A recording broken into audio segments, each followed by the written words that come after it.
그 돈 결국 우리 아들 이름으로 번 거잖아요.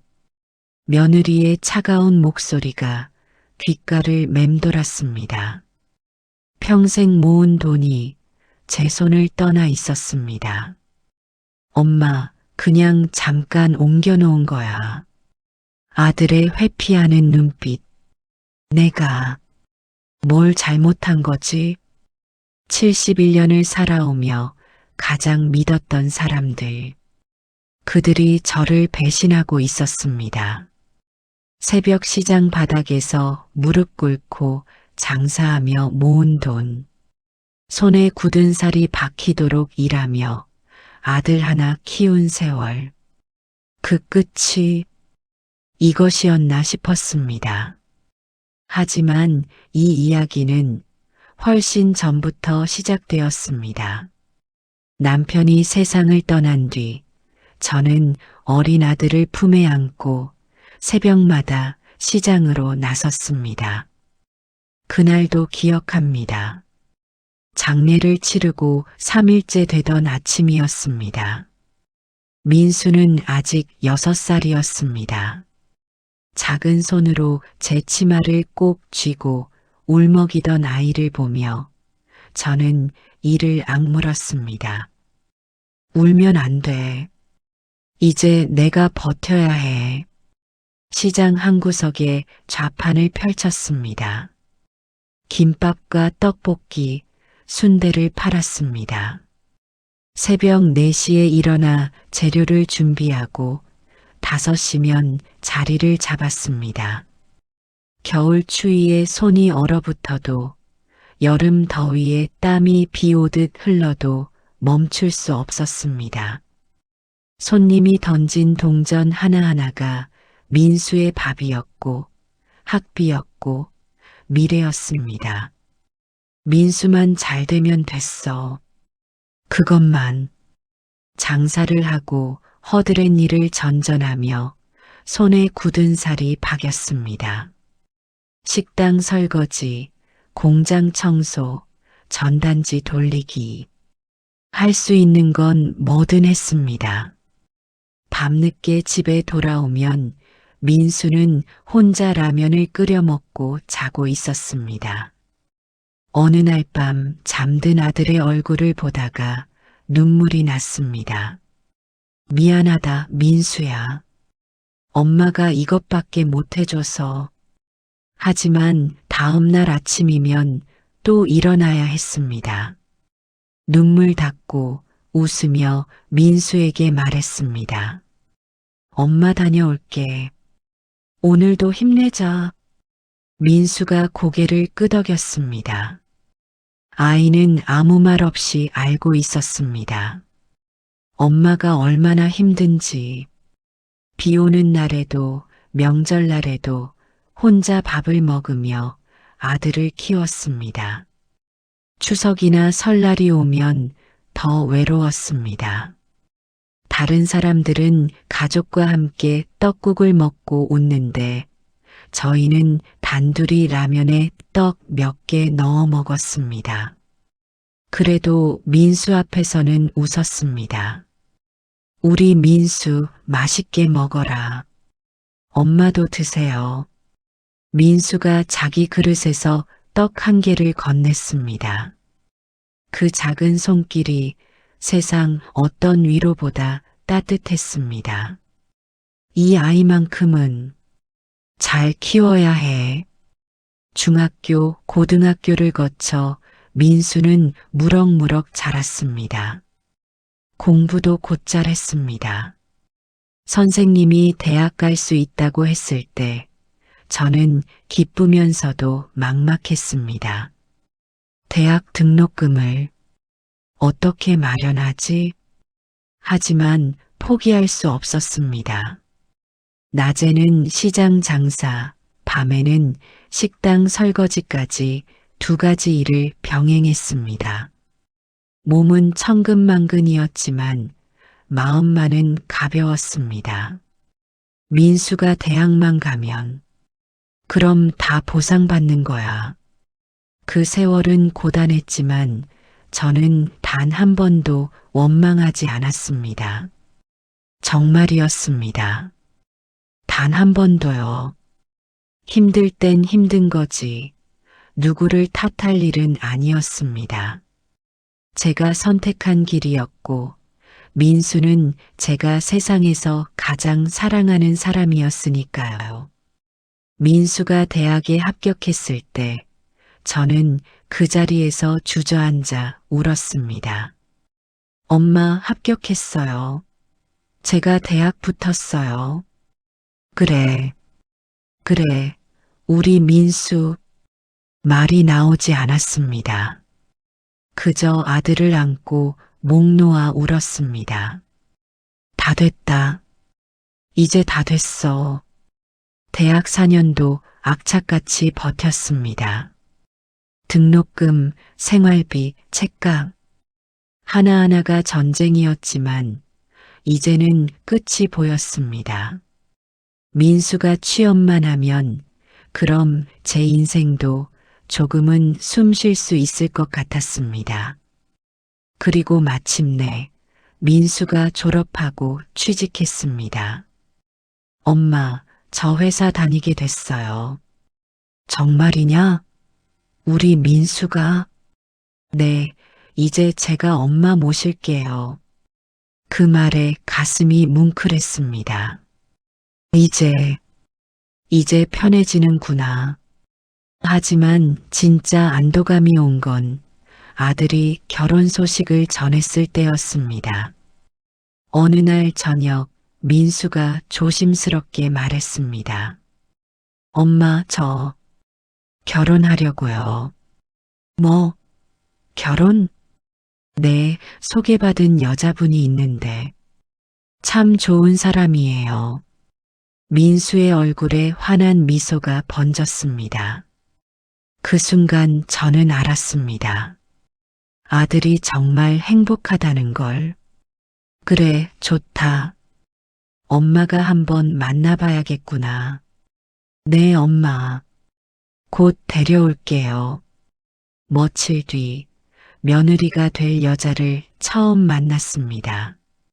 지연이라는 이름의 세련되고 말끔한 여자였습니다. 어머니, 처음 뵙겠습니다. 박지연입니다. 그래, 어서 와라. 지연은 정갈한 옷차림에 단정한 말투를 가진 여자였습니다.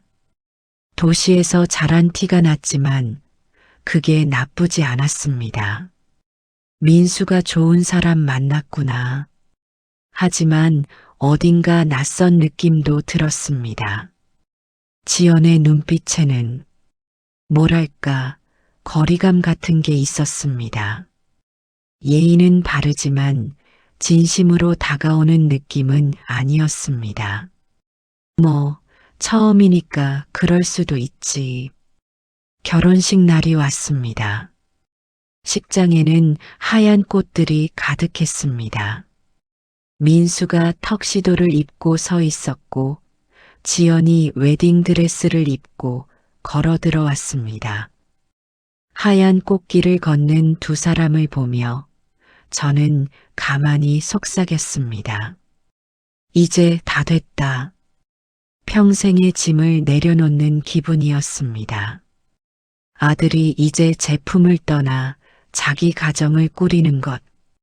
그게 제가 바라던 전부였습니다. 이제 나도 좀 쉬어도 되는 거지?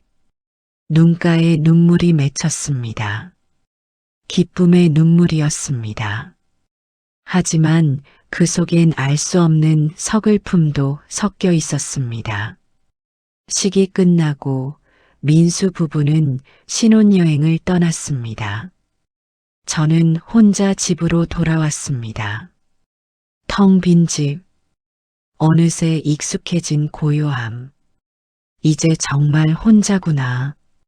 하지만 그날의 안도는 짧은 봄꿈처럼 스쳐 지나갔습니다. 신혼여행에서 돌아온 민수가 조심스럽게 말했습니다. 엄마, 저희가 같이 살면 어떨까요? 응, 같이? 네, 지연이도 어머니 모시고 싶대요. 그 말에 가슴이 따뜻해졌습니다. 그래, 역시 우리 며느리가 착하구나. 하지만 어딘가 마음 한구석이 불편했습니다. 왜일까요? 좋은 일인데 마냥 기쁘지만은 않았습니다.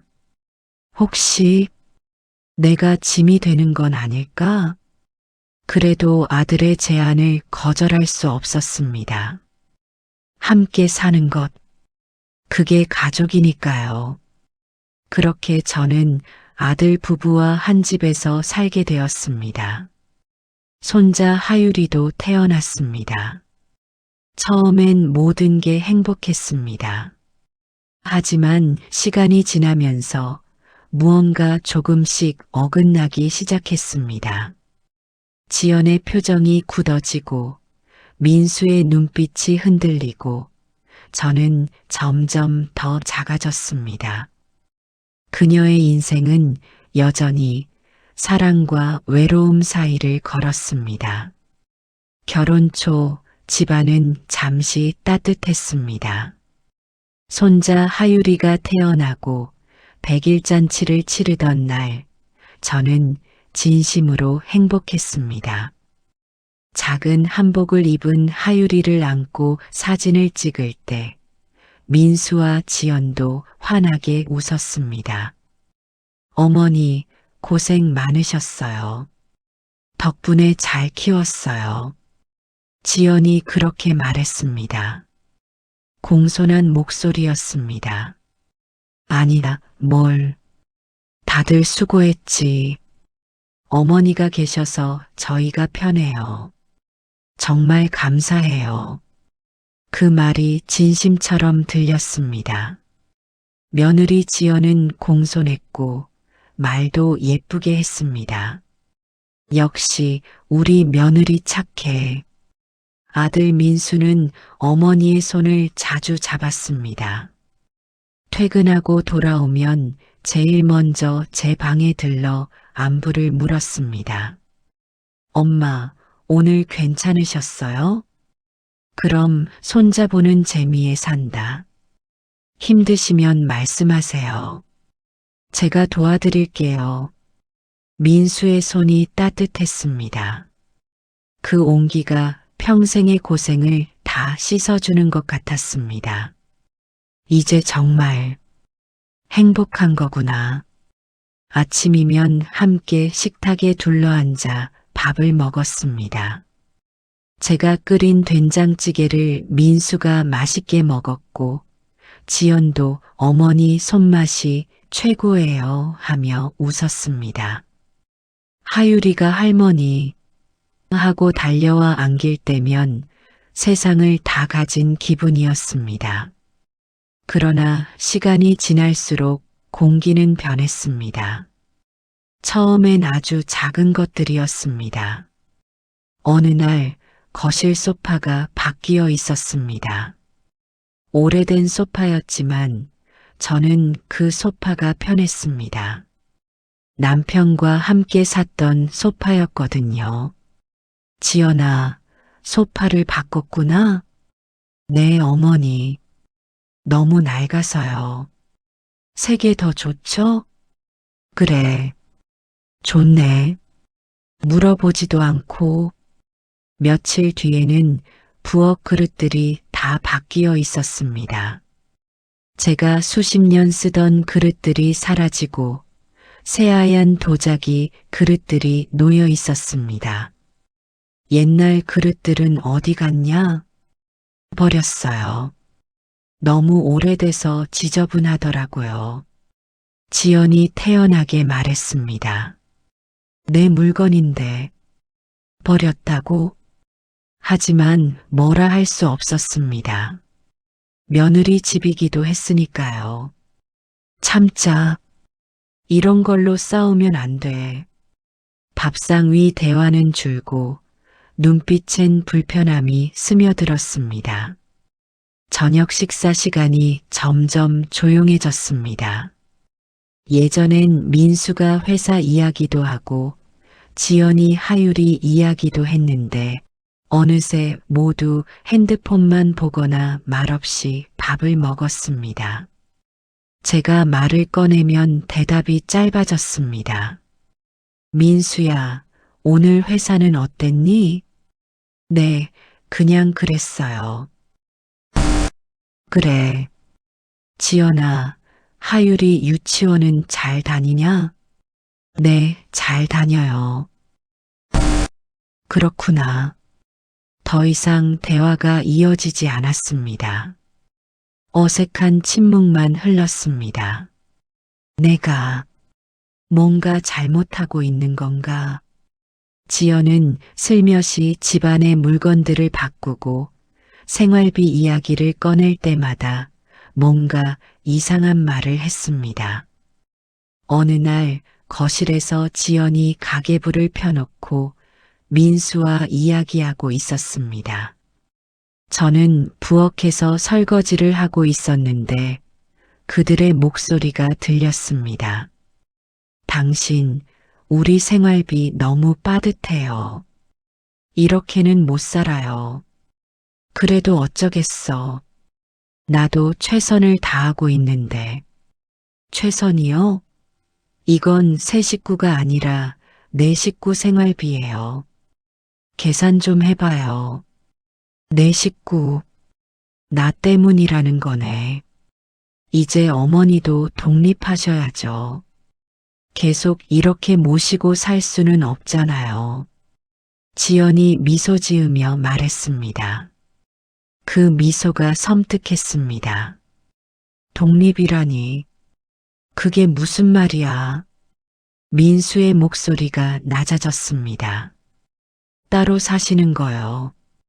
요즘 독거노인 지원도 많잖아요. 어머니도 자유롭게 사시는 게 좋으실 거예요. 자유롭게? 나보고 나가라는 소리잖아. 저는 손을 멈췄습니다. 그릇이 손에서 미끄러져 싱크대에 떨어졌지만 깨지지는 않았습니다.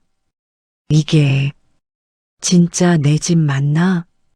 순자는 처음엔 그 말이 예의라 여겼지만 곧 자신이 점점 손님이 되어가는 걸 느꼈습니다. 아침에 일어나면 이미 지연이 밥상을 차려놓았습니다. 예전엔 제가 했던 일인데 이제는 지연이 알아서 했습니다. 어머니는 편히 쉬세요. 제가 할게요. 말은 좋았지만 속뜻은 달랐습니다. 내 자리가 없어지고 있어. 설거지를 하려고 하면 지연이 말했습니다. 어머니, 그냥 두세요. 제가 나중에 할게요. 아니다, 내가 할게. 괜찮아요. 어머니가 하시면 제 방식이랑 달라서 내 방식이 틀렸다는 거네. 빨래를 개려고 하면 지연이 또 막았습니다. 어머니, 그건 제가 할게요. 어머니는 하율이나 봐주세요. 하지만 하율이를 돌보려고 하면 또 이렇게 말했습니다. 어머니, 하율이는 제가 케어할게요. 교육 방침이 있어서. 그럼 난 뭘 하라는 거야? 점점 더 방 안에만 있게 되었습니다. 나와봤자 할 일도 없고 말을 걸어도 대답이 시큰둥했습니다.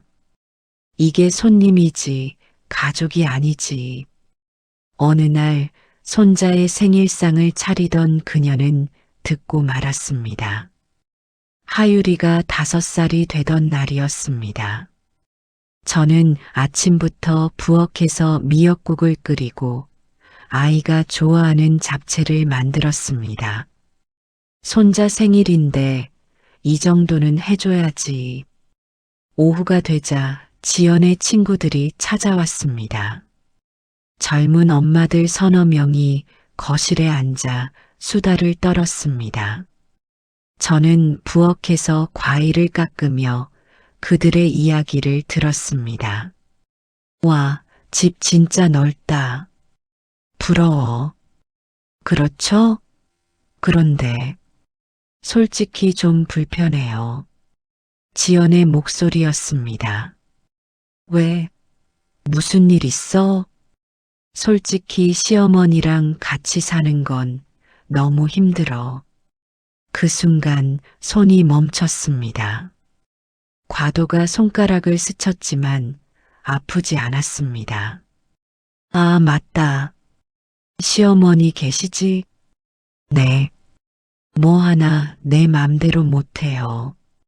항상 눈치 보여야 하고, 그래도 육아는 도와주시잖아. 도와준다기보다 간섭하는 거죠. 옛날 방식으로 하려고 해서 솔직히 짜증나요. 그 한마디가 가슴을 찢었습니다. 내가 짜증나는 존재구나.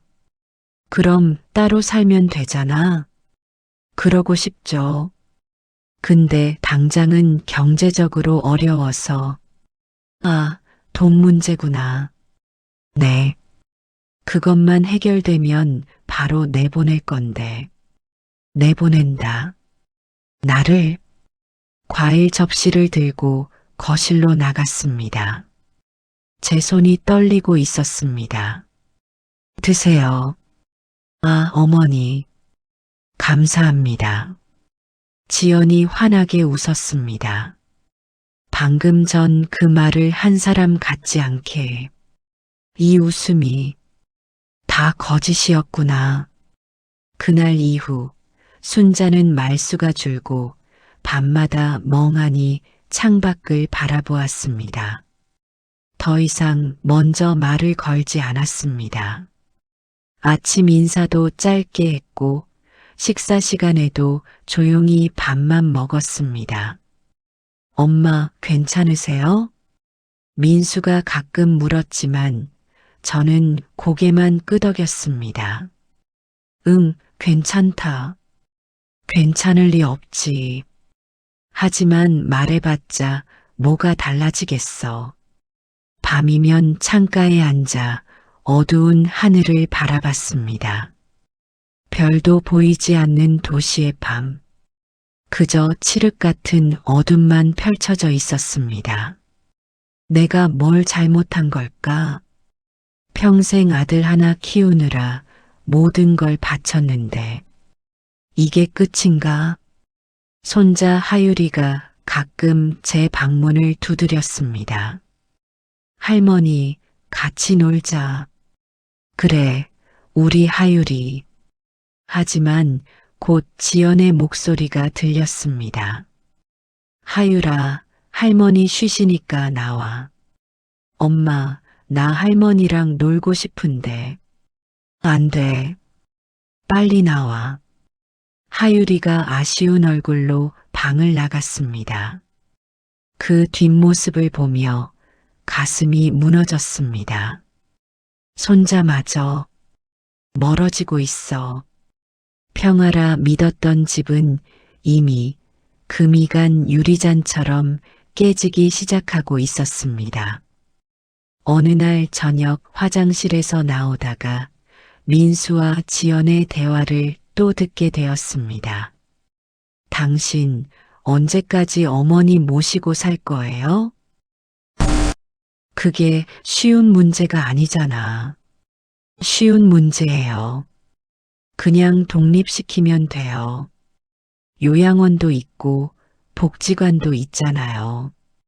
요양원은 너무 심한 거 아니야? 왜요? 요즘 요양원 좋아요. 또래들도 만나고 프로그램도 많고.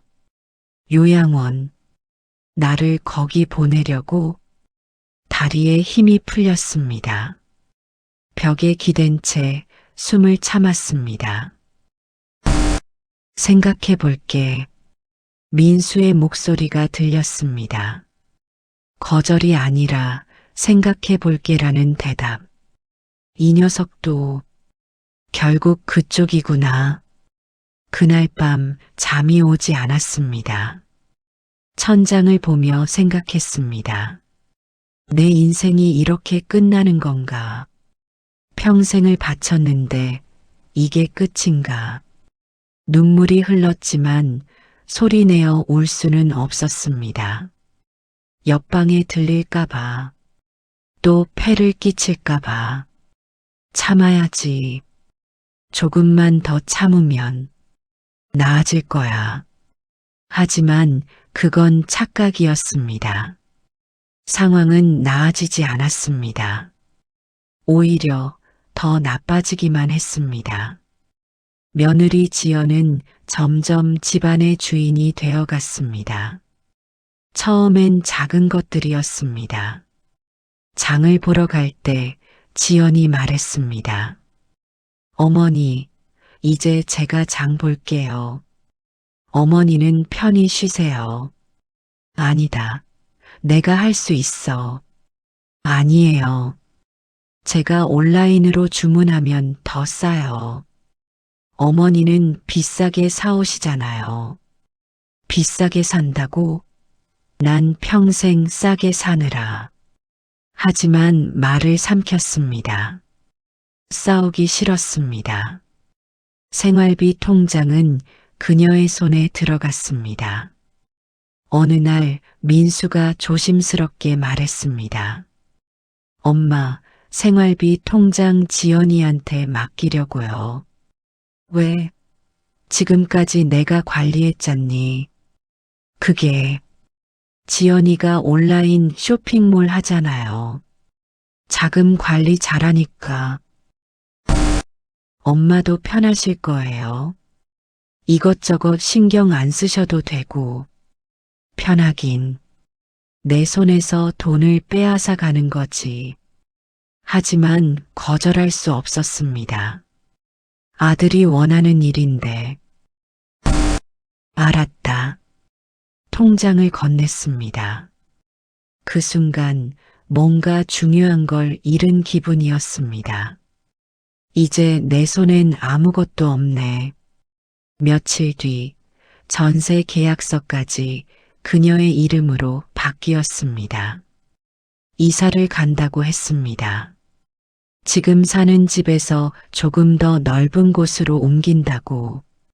저는 그저 따라갈 뿐이었습니다. 엄마, 새 집으로 이사 가요. 그래, 좋다. 엄마 방도 더 넓어질 거예요. 민수가 환하게 웃었습니다. 하지만 뭔가 이상했습니다. 왜 갑자기 이사를 가지?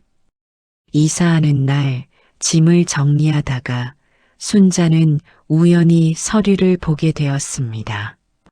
책상 서랍에서 떨어진 종이 한 장. 전세 계약서였습니다. 이게 뭐지? 계약서를 펼쳐 들었습니다. 그리고 눈이 커졌습니다. 계약자 명의가 박지연이었습니다. 전세 보증금 2억 원. 이게 내 돈인데? 가슴이 철렁 내려앉았습니다. 손이 떨려서 종이를 놓칠 뻔했습니다. 다시 한번 확인했습니다. 분명했습니다. 자신이 평생 모은 보증금이 며느리 이름으로 되어 있었습니다. 어떻게 이럴 수가. 그 돈은 제가 평생 모은 돈이었습니다. 시장 바닥에서 식당 설거지하며 손에 굳은 살이 박히도록 모은 돈. 제 명의의 전세 보증금이었습니다. 내 동의도 없이 이름을 바꿨다고? 종이를 들고 거실로 나갔습니다. 지연이 소파에 앉아 핸드폰을 보고 있었습니다. 지연아, 제 목소리가 떨렸습니다. 네, 어머니? 지연이 고개를 들었습니다. 태연한 얼굴이었습니다. 이게 뭐냐? 계약서를 내밀었습니다. 지연은 잠깐 서류를 보더니 웃었습니다. 아, 그거요? 전세 계약서예요. 내 돈이 왜? 내 이름으로 되어 있냐? 어머니, 요즘은 다 이렇게 해요. 세금 문제도 있고, 세금? 무슨 소리야? 이건 내 돈인데. 따지자 지연은 냉소적으로 말했습니다. 그 돈 결국 우리 아들 이름으로 번 거잖아요. 순간 손끝이 떨렸습니다. 뭐? 뭐라고? 민수 오빠 대학 등록금도 어머니가 다 낸 거 아니잖아요. 장학금도 받았고, 아르바이트도 했고, 그러니까 그 돈은 결국 민수 오빠 돈이에요. 이게, 이게 사람이 할 소리야? 너, 너 지금 말이 나오지 않았습니다. 분노와 황당함이 뒤섞여 숨이 막혔습니다. 어머니, 너무 흥분하지 마세요. 어차피 나중엔 다 민수 오빠 거 되는 거 아니에요? 그게 아니잖아. 그럼 뭐예요? 어머니가 그 돈 가지고 뭐 하실 건데요? 혼자 따로 사실 거예요? 지연의 눈빛이 차가워졌습니다. 이 여자가 진짜로 그때 현관문이 열리고 민수가 들어왔습니다. 왔어. 무슨 일이야? 민수야. 저는 아들에게 달려갔습니다. 이게 무슨 일이냐? 내 보증금이 왜 지연이 이름으로 되어 있어? 민수의 얼굴이 굳었습니다. 그게 왜 내 동의도 없이 이런 걸 했어? 엄마, 진정해. 그게 민수는 잠깐 옮겨놓은 거야라며 회피했습니다. 엄마, 그냥 잠깐 옮겨놓은 거야. 나중에 다시 엄마 이름으로 할 거니까. 잠깐? 내 동의도 없이? 엄마한테 말씀드리면 또 걱정하실까봐. 걱정? 내 돈인데 왜 내가 걱정하면 안 돼? 제 목소리가 커졌습니다. 엄마, 큰일 아니야. 진짜로. 큰일 아니라고? 이게 큰일이 아니야? 엄마, 제발. 이러지 마. 민수가 난처한 표정을 지었습니다. 하지만 사과는 하지 않았습니다. 그 말에 순자의 마음은 무너졌습니다. 잠깐 옮겨놓은 거? 그럼 내 허락은 필요 없는 거야? 아들이 저를 바라보는 눈빛. 그 안에 미안함은 없었습니다. 그저 왜 이렇게 유난이냐는 불편함만 있었습니다. 이 녀석이 날 이렇게 생각하는구나. 알았다. 나가 있을게. 저는 방으로 돌아갔습니다. 문을 닫는 순간 다리에 힘이 풀려 주저앉았습니다. 평생을 저 녀석 하나 키우느라 눈물이 쏟아졌습니다. 소리 없이 울었습니다. 내 인생이 이게 뭐야? 그날 이후 밥상은 따로 차려졌습니다. 다음 날 아침 식탁에 가니 지연이 이미 자기들 밥만 차려놓고 먹고 있었습니다. 어머니 것은 냉장고에 있어요. 지연이 차갑게 말했습니다. 그래. 냉장고를 열었습니다. 찬밥 한 공기와 김치 몇 조각. 그게 전부였습니다. 이게 내 밥이구나. 전자레인지에 데워 먹었습니다. 혼자서 식탁이 아니라 부엌 구석 의자에 앉아서 민수는 아무 말도 하지 않았습니다. 그저 고개를 숙이고 밥을 먹을 뿐이었습니다.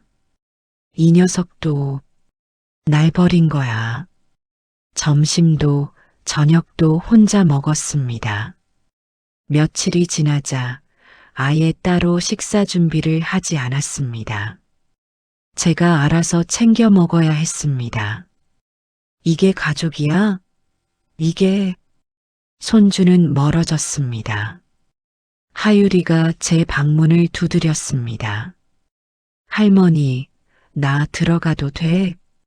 그럼 우리 하율이 어서 와. 하율이가 방으로 들어왔습니다. 작은 손으로 제 손을 잡았습니다. 할머니, 왜 요즘 우리랑 안 놀아? 할머니가 바빠서 그래. 할머니 밥도 따로 먹잖아. 왜? 이 아이도 알고 있구나. 그냥, 그래. 말을 잇지 못했습니다. 그때 지연의 목소리가 들렸습니다. 하율아, 거기서 뭐해? 엄마, 나 할머니랑 놀고 있어. 당장 나와. 할머니 쉬셔야지. 엄마, 빨리 나오라니까. 지연의 목소리가 날카로웠습니다. 하율이는 제 얼굴을 보더니 천천히 방을 나갔습니다. 할머니, 안녕. 그래, 하율아. 문이 닫혔습니다. 그리고 복도에서 지연의 목소리가 들렸습니다. 너 할머니 방에 들어가지 마. 알았어? 왜? 할머니 기분 안 좋으시니까. 방해하면 안 돼. 기분 안 좋으니까? 그게 핑계야? 그날 이후 하율이는 제 방에 오지 않았습니다. 복도에서 마주쳐도 멀리서 손만 흔들 뿐이었습니다. 손주마저 빼앗겼어. 밤마다 순자는 조용히 혼잣말을 했습니다. 나는 가족이 전부였는데 언제부터 이렇게 됐을까? 창밖을 보며 중얼거렸습니다. 아무도 들을 수 없는 작은 목소리로 평생을 아들 하나 키우느라 내 인생을 다 바쳤는데 눈물이 흘렀습니다. 그게 잘못이었나? 대답은 없었습니다. 그저 어둠만 있을 뿐이었습니다. 민수야, 엄마가 뭘 잘못했니? 아들의 얼굴이 떠올랐습니다. 어렸을 때 민수, 제 손을 꼭 잡고 웃던 그 아이. 그 아이는 어디 갔을까? 지금의 민수는 낯선 사람 같았습니다. 눈을 마주치지도 않고 제대로 된 대화도 하지 않는 사람. 나 이제 어떻게 살아야 하지? 손이 떨렸습니다. 무서웠습니다. 앞으로 어떻게 될지, 이대로 계속 이렇게 살아야 하나? 눈치 보고 숨죽이고 그때였습니다. 라디오에서 들려온 복지센터 무료 법률 상담 안내가 희미한 빛처럼 마음속에 남았습니다. 낮에 라디오를 켜놓고 있었습니다. 혼자 있는 게 너무 외로워서 소리라도 있으면 좋을 것 같아서였습니다.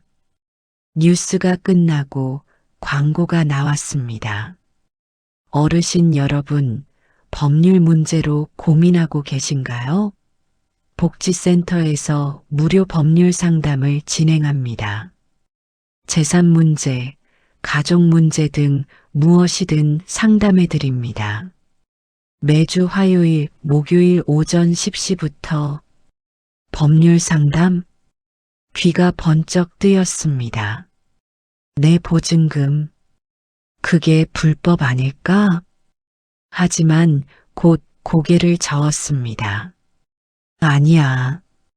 가족끼리 무슨 법이야. 그냥 참고 살아야지. 하지만 그 안내 멘트가 머릿속에서 떠나지 않았습니다. 무료 법률 상담. 화요일, 목요일. 며칠이 지나도 그 말이 계속 맴돌았습니다. 한번 가볼까? 하지만 곧 두려움이 엄습했습니다. 만약 민수가 알면 어떡하지? 더 관계가 나빠질 거야. 그래도 이상하게 그 생각이 떠나지 않았습니다. 어느 날 밤 또다시 혼잣말을 했습니다. 내 돈인데 왜 내가 이렇게 당해야 하지? 분노가 솟았습니다. 평생을 모은 돈이야. 내가 번 거라고. 손이 주먹을 쥐었습니다. 이건 잘못된 거야. 그 순간 결심했습니다. 가보자. 복지센터에. 다음 날 아침 지연과 민수가 출근하고 하유리가 유치원에 간 뒤 저는 옷을 챙겨 입었습니다. 오늘은 화요일이야. 손이 떨렸습니다. 하지만 멈출 수 없었습니다. 이대로는 안 돼. 거울을 봤습니다.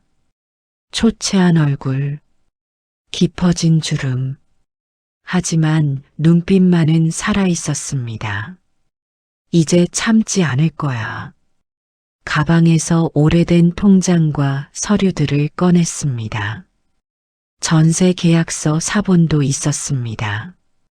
지연이 실수로 놔둔 걸 몰래 복사해 둔 거였습니다. 이게 증거가 되겠지? 집을 나섰습니다. 버스를 타고 복지센터로 향했습니다. 창밖 풍경이 스쳐 지나갔습니다. 낯선 길, 낯선 세상. 나 잘하는 걸까? 하지만 돌아갈 수는 없었습니다. 복지센터 앞에 섰습니다. 큰 건물이었습니다. 사람들이 드나들었습니다. 들어가자. 숨을 깊이 들이마시고 문을 열었습니다. 안내 데스크에 젊은 직원이 있었습니다. 어르신, 무슨 일로 오셨어요? 저 법률 상담 받고 싶은데요. 아, 네. 3층 상담실로 가시면 돼요. 감사합니다. 엘리베이터를 타고 3층으로 올라갔습니다. 복도를 걸어 상담실 문 앞에 섰습니다. 이제 시작이야. 문을 두드렸습니다. 들어오세요. 안에서 젊은 남자의 목소리가 들렸습니다. 문을 열고 들어갔습니다. 책상 너머에 20대 후반으로 보이는 남자가 앉아 있었습니다. 안녕하세요. 변호사 한도윤입니다. 앉으세요. 감사합니다. 의자에 앉았습니다. 손이 떨렸습니다. 어떤 일로 오셨어요? 한도윤이 부드럽게 물었습니다. 저는 가방에서 서류를 꺼냈습니다. 그리고 천천히 떨리는 목소리로 이야기를 시작했습니다. 제 보증금이 며느리 이름으로 바뀌었어요. 제 동의 없이. 감사합니다. 의자에 앉았습니다. 손에 든 가방을 무릎 위에 올려놓았습니다. 편하게 말씀하세요. 어떤 일로 오셨어요? 도윤의 목소리는 부드러웠습니다. 재촉하지 않고 기다려주는 말투였습니다.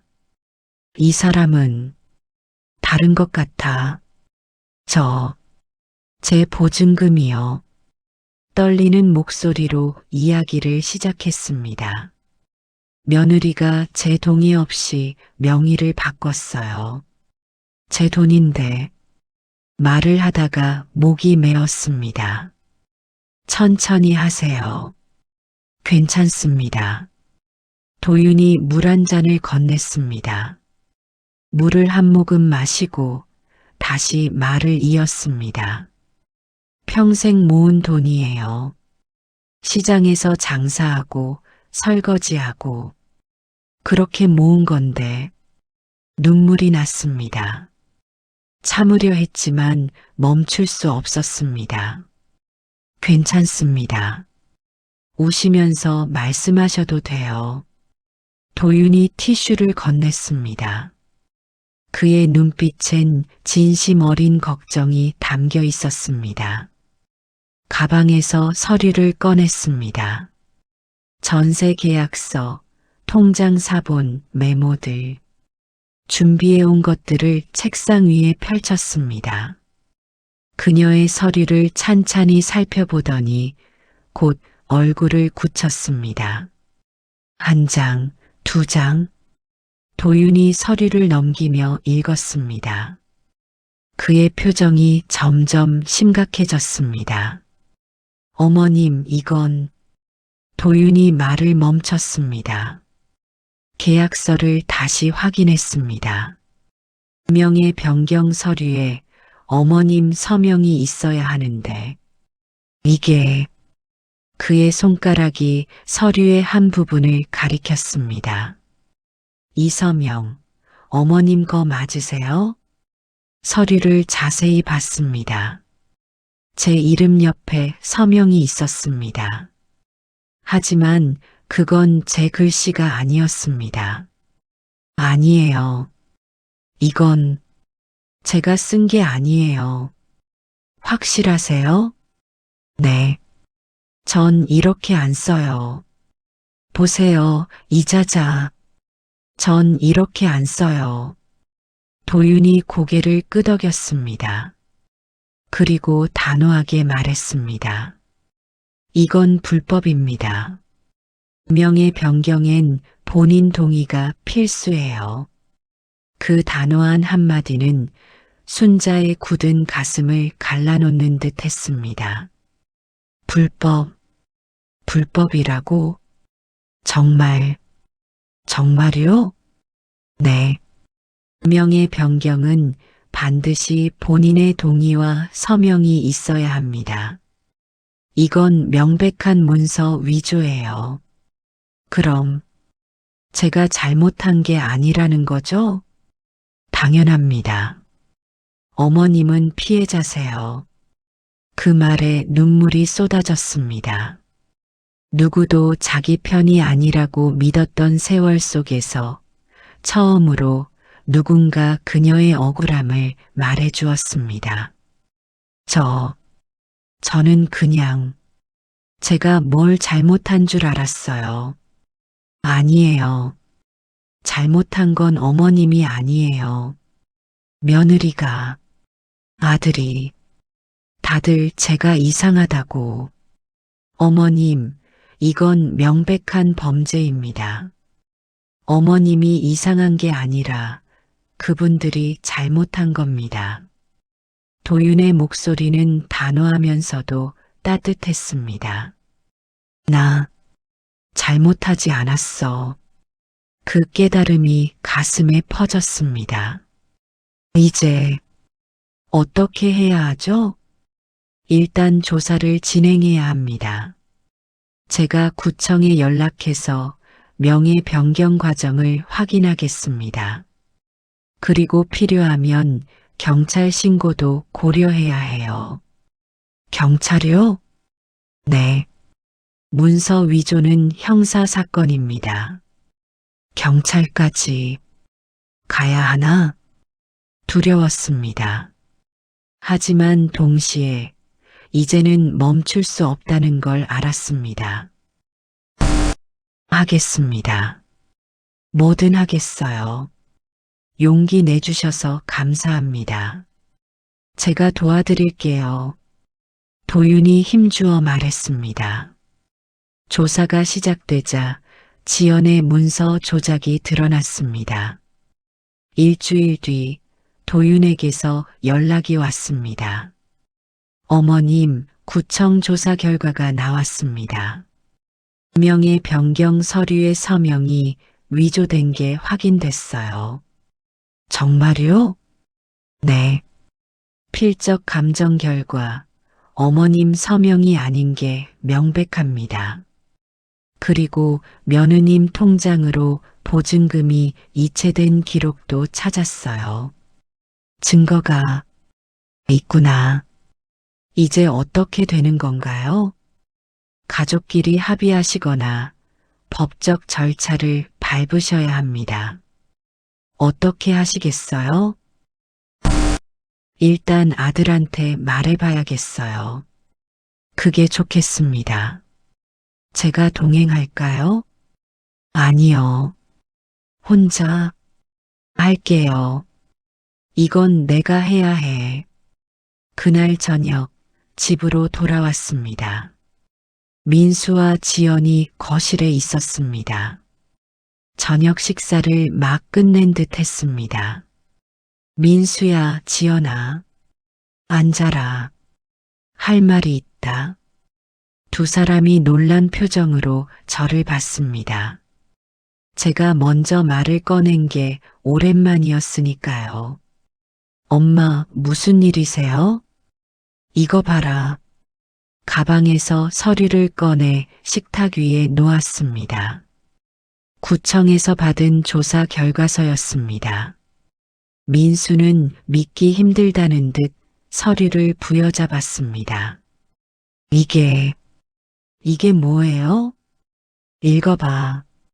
민수가 서류를 펼쳤습니다. 읽으면서 얼굴이 창백해졌습니다. 명의 변경, 서명 위조.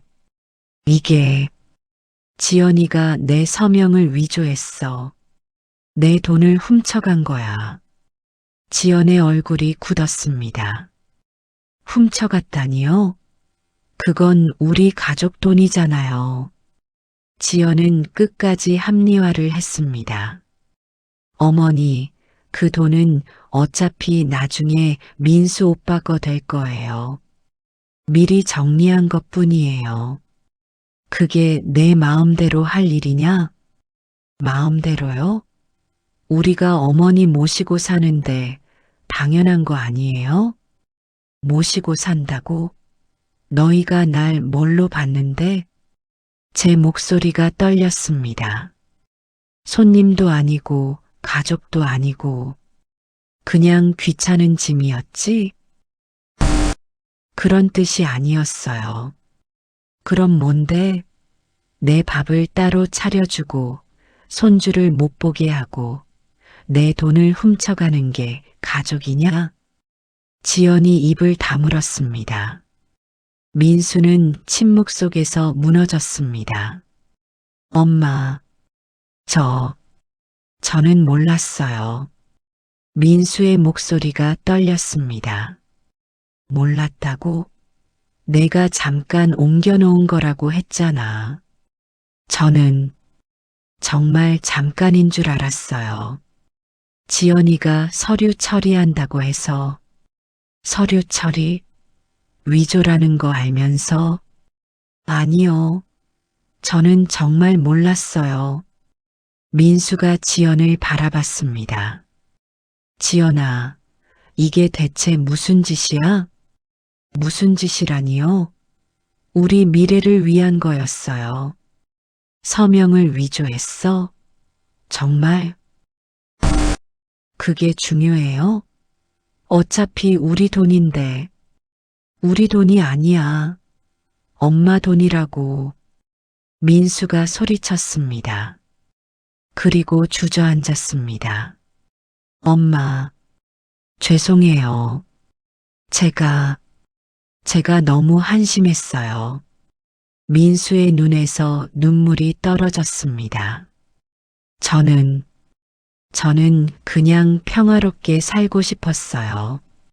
엄마랑 지연이 사이에서 그냥 아무 일 없기를. 그래서 날 외면한 거냐? 죄송해요.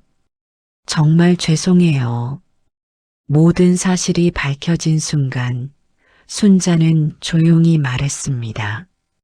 무너진 건 집이 아니라 우리가 믿던 마음이었어. 그 말에 방안이 고요해졌습니다. 지연은 입술을 깨물고 있었고 민수는 고개를 숙인 채 흐느꼈습니다. 나는 평생을 너 하나 믿고 살았다. 남편 없이 혼자서 손에 굳은 살 박히고 무릎 꿇고 장사하면서 제 목소리는 떨렸지만 단호했습니다. 그게 내 전부였어. 내가 잘 되는 게, 내가 행복한 게, 그게 내 인생의 이유였어. 엄마, 근데 넌 날 외면했어. 며느리가 날 내쫓으려 할 때도, 내 밥을 따로 차려줄 때도, 넌 아무 말 안 했어.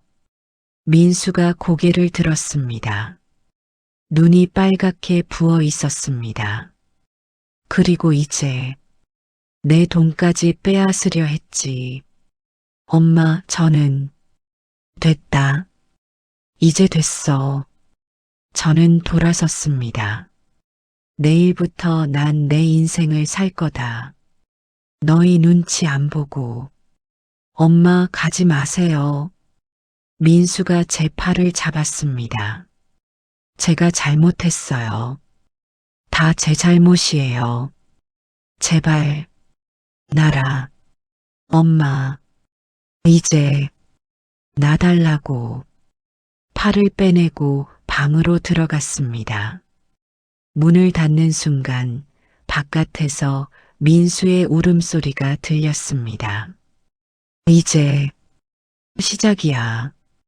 가슴은 아팠지만 동시에 뭔가 후련했습니다. 나 이제 참지 않을 거야. 지연은 결국 집을 떠났습니다. 그날 밤 이후 지연은 짐을 쌌습니다. 말없이 빠르게. 지연아, 우리 다시 이야기해보자. 민수가 말했지만 지연은 고개도 돌리지 않았습니다. 이야기할 거 없어요. 당신은 결국 어머니 편이잖아요. 편이 아니라 됐어요. 나 혼자 살 수 있어요. 가방을 들고 현관으로 향했습니다. 하유리는 당분간 내 친정에서 키울 거예요. 당신은 어머니나 잘 모시세요. 문이 닫혔습니다.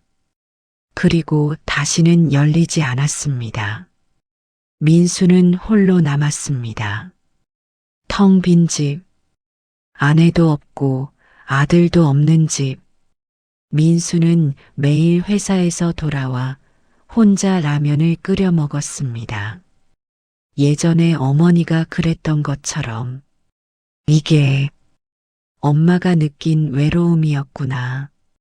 밤마다 어머니 방 앞을 서성였지만 문을 두드릴 용기가 나지 않았습니다. 뭐라고 말해야 하지? 미안하다고? 그걸로 될까? 며칠이 몇 주가 몇 달 동안 그는 어머니를 볼 용기가 없어 발길을 끊었습니다. 같은 집에 살면서도 마주치지 않았습니다. 아침엔 일찍 나가고 밤엔 늦게 들어왔습니다. 가끔 복도에서 어머니와 눈이 마주쳤지만 인사도 나누지 못했습니다. 엄마, 날 용서해 주실까? 어느 날 밤 민수는 거울을 봤습니다. 초췌한 얼굴, 수염도 제대로 깎지 않은 모습. 이게 뭐야? 이게 내 모습이야? 회사에서도 실수가 잦았습니다. 상사에게 혼나고 동료들에게 걱정 어린 눈빛을 받았습니다. 정신 차려야지. 하지만 어떻게 해야 할지 몰랐습니다. 그러던 어느 날 회사 동료가 물었습니다. 민수야, 요즘 왜 그래? 무슨 일 있어? 아니, 괜찮아. 괜찮아 보이지 않는데. 가족 문제? 응. 그럼 가족한테 가봐. 진짜로. 늦기 전에 그 말이 가슴에 박혔습니다. 늦기 전에 퇴근 후 집으로 돌아왔습니다. 어머니 방에 불이 켜져 있었습니다. 들어가야 해. 이제. 하지만 어느 날 조용히 순자의 문을 두드렸습니다. 똑똑. 누구냐? 어머니의 목소리가 들렸습니다. 엄마, 나야. 침묵이 흘렀습니다. 길고 무거운 침묵. 들어와. 문을 열었습니다. 어머니는 창가에 앉아 계셨습니다. 엄마, 말을 잇지 못했습니다. 목이 메었습니다. 엄마 나랑 다시 살아줘요. 이번엔 엄마 뜻대로 할게요. 그의 목소리는 오래된 아이처럼 떨렸습니다.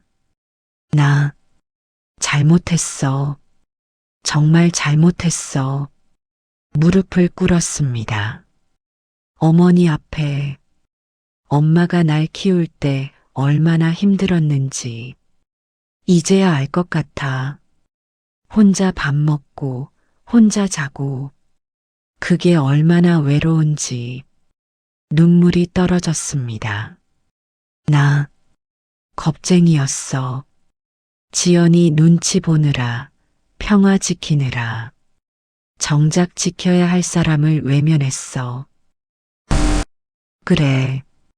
어머니의 목소리가 작았습니다. 엄마, 나랑 다시 시작할 수 없을까? 이번엔 엄마 뜻대로 할게. 엄마가 하고 싶은 거 뭐든 다 할게. 너 진심이냐? 진심이야, 엄마. 정말로. 어머니가 천천히 고개를 돌렸습니다. 눈가에 눈물이 맺혀 있었습니다. 그래. 그럼 해보자. 그 순간 민수는 어머니를 껴안았습니다. 고맙습니다, 엄마. 정말 고맙습니다. 두 사람은 작은 가게 자리를 얻어 반찬 가게를 열었습니다. 몇 주 뒤 순자가 말했습니다. 민수야, 나 장사 다시 해볼까 하는데. 장사요? 응. 반찬 가게. 예전처럼. 엄마, 힘드시지 않아요? 아니다. 손에 익은 일이야. 그리고 뭔가 해야 마음이 편해. 민수가 고개를 끄덕였습니다. 그럼 제가 도와드릴게요. 자리도 같이 알아보고. 내가? 네. 회사 끝나고 같이 해요. 주말엔 제가 배달도 할게요. 어머니가 웃었습니다. 오랜만에 보는 진짜 웃음이었습니다. 그래. 그럼 같이 해보자. 시장 근처에 작은 가게를 얻었습니다. 월세는 저렴했고 위치도 나쁘지 않았습니다. 간판을 달았습니다. 순잔의 반찬. 새벽마다 끓는 냄비에서 김이 올랐습니다. 순자는 김치찌개를 끓이고 멸치볶음을 만들고 장조림을 졸였습니다. 민수는 옆에서 재료를 다듬고 그릇을 씻고 배달을 나갔습니다. 엄마, 이 멸치 이렇게 볶는 거 맞아요? 그래, 잘했다. 조금만 더 볶아. 엄마, 간이 어때요? 소금 조금만 더. 모자가 나란히 서서 요리했습니다. 그 모습이 따뜻했습니다. 손님들은 정이 담긴 맛이라며 찾아왔습니다. 가게 문을 열자 동네 어르신들이 하나둘 찾아왔습니다. 아이고, 순자 씨 아니에요? 여기서 장사하세요? 네, 반찬 좀 만들어요. 어머, 맛 한번 볼게요. 김치찌개를 맛본 할머니가 눈을 크게 떴습니다. 아이고, 이게 얼마 만에 먹어보는 손맛이야. 옛날 우리 엄마 맛 같네. 그래요? 감사합니다. 내일도 올게요. 이거 진짜 맛있어. 입소문이 퍼졌습니다. 손님이 늘었습니다. 여기 반찬 진짜 맛있대요.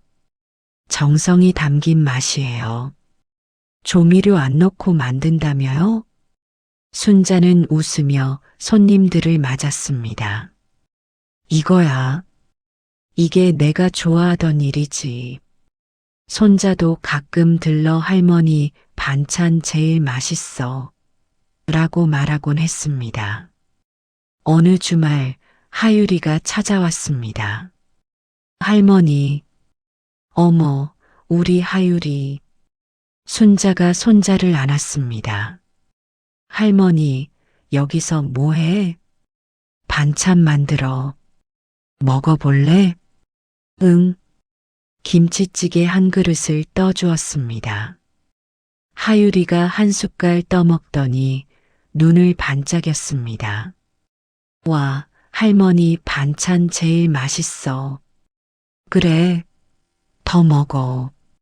응, 엄마가 해주는 것보다 100만 배 맛있어. 그 말에 민수가 웃었습니다. 하율아, 그런 말 하는 거 아니야. 진짜인데? 할머니가 최고야. 순자는 주름진 손으로 아들의 어깨를 토닥이며 미소 지었습니다. 민수야, 고맙다. 뭐가요, 엄마? 이렇게 다시 해줘서 당연한 거예요, 엄마. 민수도 웃었습니다. 돈은 잃었지만 그보다 더 깊었던 상처를 조금씩 회복해 가고 있었습니다. 보증금은 돌려받았습니다. 하지만 많은 돈이 이미 쓰인 뒤였습니다. 엄마, 죄송해요. 더 많이 돌려드렸어야 하는데. 됐다. 이 정도면 충분해. 근데 이걸로 가게 보증금 내고 재료 사고. 충분해. 걱정 마. 사실 충분하지 않았습니다. 하지만 괜찮았습니다. 돈보다 중요한 게 있어. 결국 그녀가 되찾은 것은 재산이 아니라 다시 이어진 마음의 온기였습니다. 어느 날 저녁 가게 문을 닫고 둘이 앉아 밥을 먹었습니다. 엄마, 오늘 매출 괜찮았어요. 그래, 다행이다. 내일은 더 잘 될 거예요. 민수야. 네. 행복하냐? 민수가 잠시 멈칫했습니다. 그리고 천천히 고개를 끄덕였습니다. 네, 엄마. 행복해요. 엄마랑 이렇게 있으니까. 나도 행복하다. 순자가 웃었습니다. 진심으로. 이게 가족이구나. 이게. 창밖으로 저녁 노을이 졌습니다. 주황빛이 가게 안을 비쳤습니다. 두 사람은 말없이 밥을 먹었습니다. 하지만 그 침묵은 따뜻했습니다. 오래전 어린 민수와 단둘이 라면을 먹던 그 시절처럼. 하지만 이번엔 달랐습니다. 이번엔 진짜 함께였습니다. 다시 시작이야. 이제부터. 순자는 창밖을 바라봤습니다. 어둠이 내리고 있었지만 가게 안은 환했습니다. 아직 늦지 않았어. 아직. 그렇게 그녀의 새로운 삶이 시작되었습니다.